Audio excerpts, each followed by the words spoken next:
Hello everybody and welcome to the Simple Secrets from the Wedding Pros podcast. My name is Mitch, I'm the owner of Dayton Mobile DJ. I'm joined today again with my friend Jean from Weddings from the Heart. Jean, we didn't talk about it in the last episode, but you actually host a blog, is this correct? Yes, I do. I have a blog. Okay, where can people find this blog?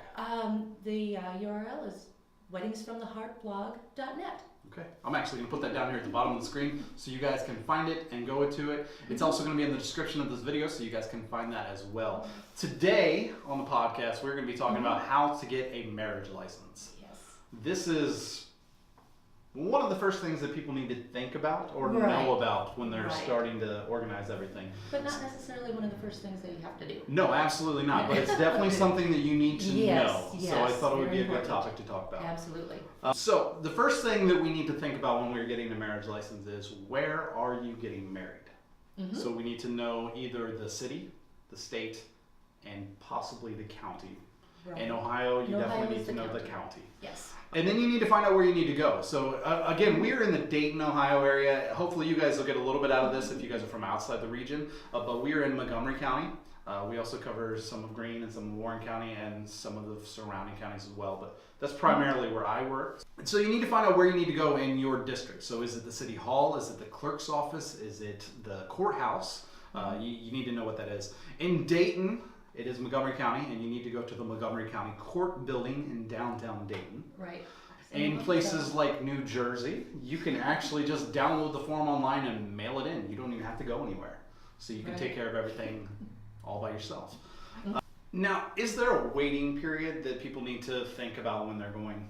Well, as far as the waiting period goes, currently there is no waiting period from the point you get the marriage license in Montgomery County. In Montgomery County. Right. I always advise couples that may change from time to time, so be sure to contact your local marriage license bureau well in advance, just to make sure that they haven't decided yes, there isn't a waiting period. The reason I bring up the waiting period is you guys have seen it in movies.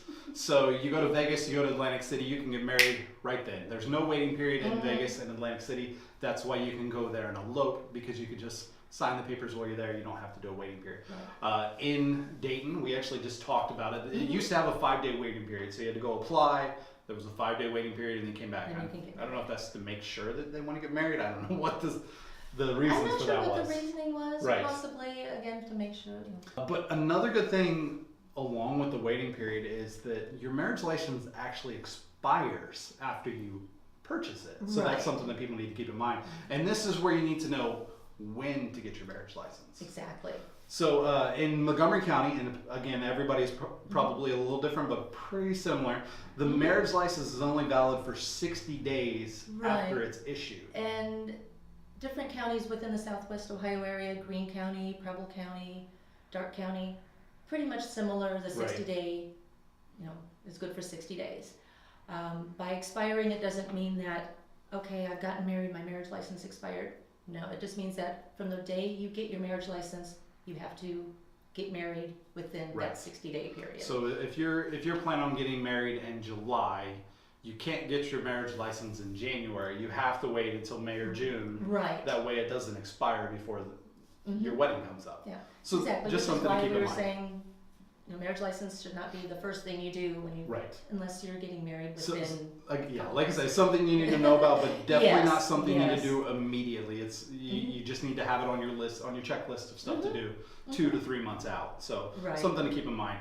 Also, another thing to note: a marriage license cannot be replaced if you lose it. You actually have to go purchase another one. So if you lose it, you're kind of out that money. You're out that money, and you have to go again right from the snow.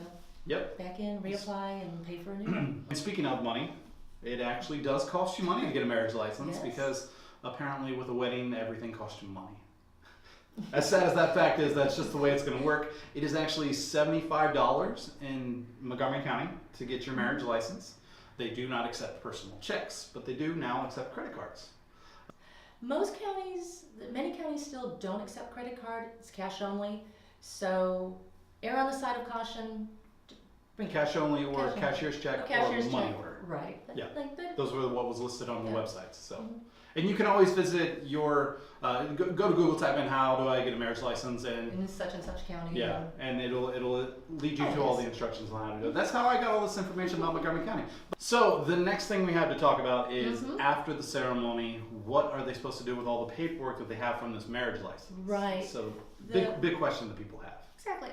The paperwork that they receive when they apply for the marriage license, I always tell couples, leave everything in that envelope, give that entire package to your officiant. Yeah. They will take out the parts that they need and return everything else to you. But you do need to make sure that you sign it. Yes. A good time to do this is either right after the ceremony, before you guys are going to do all your pictures, or during dinner while the officiant is at your reception sitting down. Go over there and make sure that you have everything signed, and then send the whole envelope with them. Some officiants will say, "Here, give that to me at the rehearsal." Yep. That way I have it. Immediately after the ceremony's done and your guests have departed, we'll kind of step aside. I'll sign the part I need. I'll get the envelope. I will keep what I need and give the rest to you. Right. Because the rest in there is other, there's a keepsake marriage license. Right. It's not the valid one that's registered with the state, but it's a nice keepsake for the couple. Yep. Make sure that it is a legal officiant. Make sure that they are registered with the city or the state that you are getting married in. That's one of the most important things to do.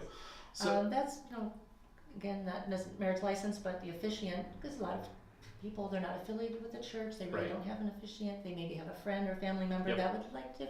Well, how do we do that? Yep. Well, there's 2 steps. They have to be ordained, and they also have to be registered in Ohio. And another thing is, okay, we went down, we've got their marriage license, we haven't had our wedding yet. Where in the state can we get married? Right. If you are a resident of Ohio, say you're a resident of Dayton, go to Montgomery County, get your marriage license.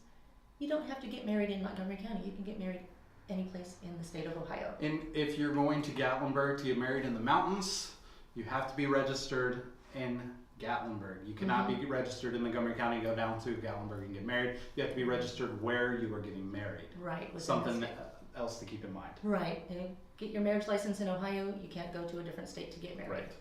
So a lot of things to keep in mind. It is very, very simple. There's just a whole lot of little details that you guys need to keep in mind when you guys are going through everything. So Jean, again, thank you so much for joining me. Everybody, Jean from Weddings from the Heart, weddingsfromtheheartblog.net. Yes. I'll put it right here on the screen again so you guys can find it as well. My name is Mitch. I'm the owner of Dayton Mobile DJ. Ladies and gentlemen, this is the Simple Secrets from the Wedding Pros podcast. Thank you so much for joining us, and thank you so much again, Jean, for joining me in this conversation today. All right, everybody, we'll see you on the next one.